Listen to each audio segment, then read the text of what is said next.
Hi, my name's Don, and I'm an old school kind of guy.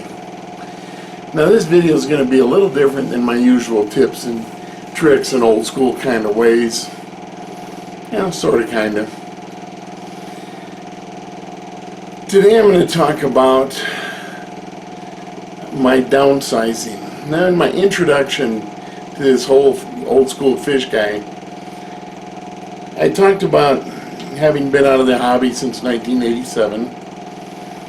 I started back up in January of 2015. And that's because, I left the hobby to review. In 1987, I had 30 fish tanks, and we were moving from Portland, Oregon to a small town in central Minnesota. And moving 30 fish tanks is a lot of work. And that move was just temporary. We were there less than 6 months. And then we moved to southern Minnesota. And we were there for a couple years. And then we moved to Florida. And we moved 3 times within the state of Florida. And in 1998 we moved to Colorado. And in 2003 we moved to Wyoming. Well, now that I'm retired, my family bought me a 125-gallon tank for Christmas of 2014. Now, as you would expect, a man who once had 30 fish tanks is not going to stop with one fish tank. Now, so I bought another one. And then I was given a fish tank. And then I was given another fish tank. And then I bought another fish tank. And then I was given 2 fish tanks. And then I was given another fish tank. And then I bought 2 fish tanks. And I was given another fish tank. And I bought another fish tank. Now I was buying fish tanks because I wanted a specific size, you know. The ones I was being given just didn't always match up to what I wanted. And then I was given 2 more fish tanks. And then another one. And I had fish tanks that I had never even gotten set up, several of them. And being housebound due to disability, I can get out, but it's difficult and I don't last very long, and then I pay for it for a few days. So I have leg problems, I have arm problems. And so I really can't do the maintenance on all these tanks. So I decided to downsize. Now I have 2 55-gallon stands,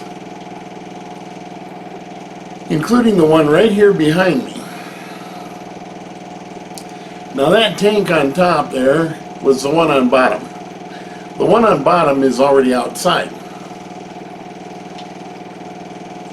And I've got somebody that wants to receive that one. No problem. They want the stand that's underneath this. That's why I had to empty the bottom one, and I moved it to the top. It's easier for me to work on. I didn't move it. My wife, daughter, and son-in-law moved it when it had just a couple inches of water and a lot of dirty or wet sand. Anyway, so now I'm going to get that fish tank emptied out, and then the other 55-gallon stand that goes with the tank that's already empty, which is going to somebody else. That 55-gallon stand currently has on it a 20 tall, 2 10 gallons, and a 29.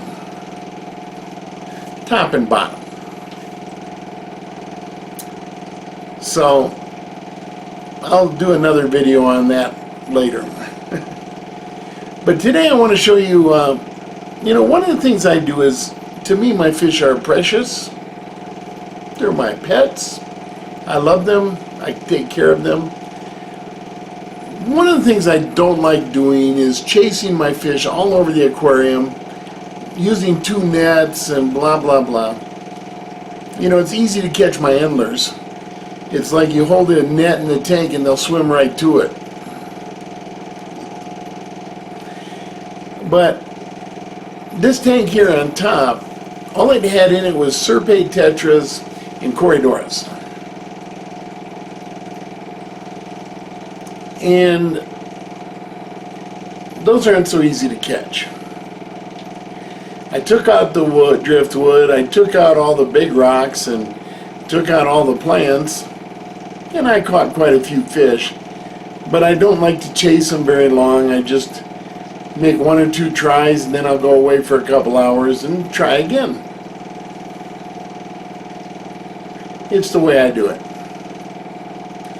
In this video, I'm going to show you what I do when I get down to those last 2 or 3 fish that are just buggers to catch.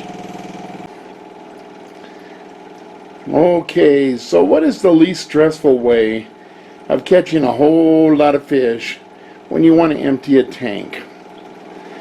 Now, the tank you see in front of you is nearing the end. It's a 55-gallon.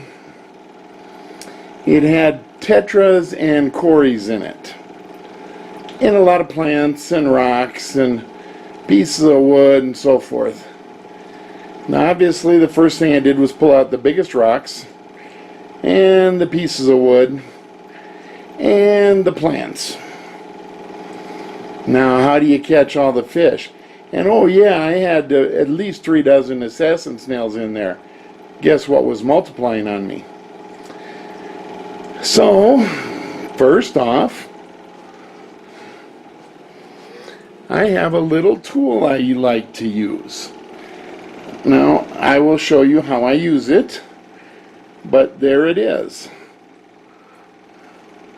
It's a spoon.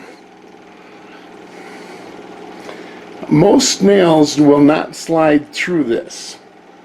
Most rocks will not slide through this. So what do I use it for? I caught a lot of fish the old-fashioned way. But you know, the lights get in the way. So I added this.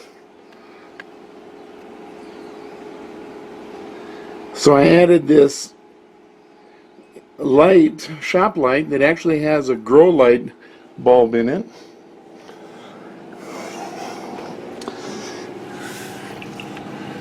And here you see from the other end.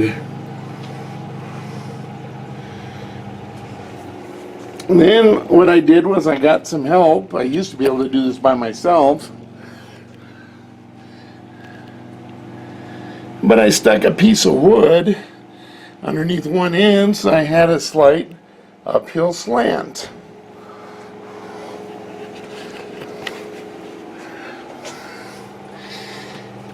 And now it's pretty easy to come in and scoop out the fish without traumatizing them and without traumatizing me.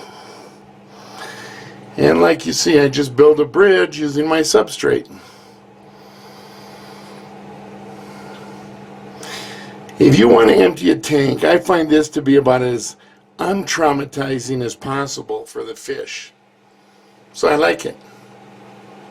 Alright, so there is one quirky man's way of keeping his fish from stressing out too much. A little extra work. Sure, I can chase fish with 2 nets, and I got big nets, and I can use a big one and a medium-sized one and chase them, and I'd just rather not stress my fish. I think they like to have fun. I know I do. Hope you do too. Bye.